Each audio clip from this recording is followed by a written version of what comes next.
if Russia authorizes an offensive? We'll see what happens. I'm watching it very closely.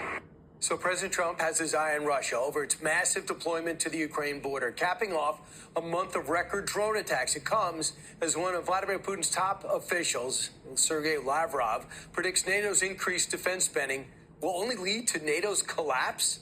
Let's ask NATO General Secretary, how do you feel about North Korea's participation now going from a few thousand up to maybe 30,000? Well, I'm extremely worried about the fact that this is not a European conflict, Russia's unprovoked war of aggression against Ukraine. For some time now, we know that China is supporting Russia's war effort with sanction circumvention, with dual-use goods. And to your point, North Korea has provided already troops now fighting in Europe. Can you imagine that you have a war in Europe going on where North Koreans are helping the Russians to fight that war? And indeed, this report that these numbers could increase. And let's not be naive. Russia is paying for this support. So North Korea is getting long-range missile technology in return, which then makes North Korea an even bigger threat to the U.S. mainland. So this is all interconnected, and even the mullahs in Iran are involved here with their drone technology. And it's like they're sending the North Korean troops into a wood chipper. They're all coming back in caskets, but it doesn't seem to matter.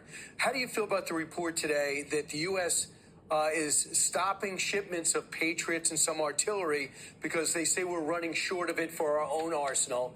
Have you heard about that directly from the president and from the Secretary of Defense, or are you just reading about it like I am? No, these reports are really new, and I totally understand that the U.S. always has to make sure that their own interests are covered. But when it comes to Ukraine, in the short term, Ukraine cannot do without all the support it can get when it gets to ammunition and to air defense systems. And last week, the President and President Zelensky had very good discussion, particularly focusing on air defense systems. So, yes, I understand the U.S. has to take care of its stockpiles, and at the same time, we have to allow for some flexibility here.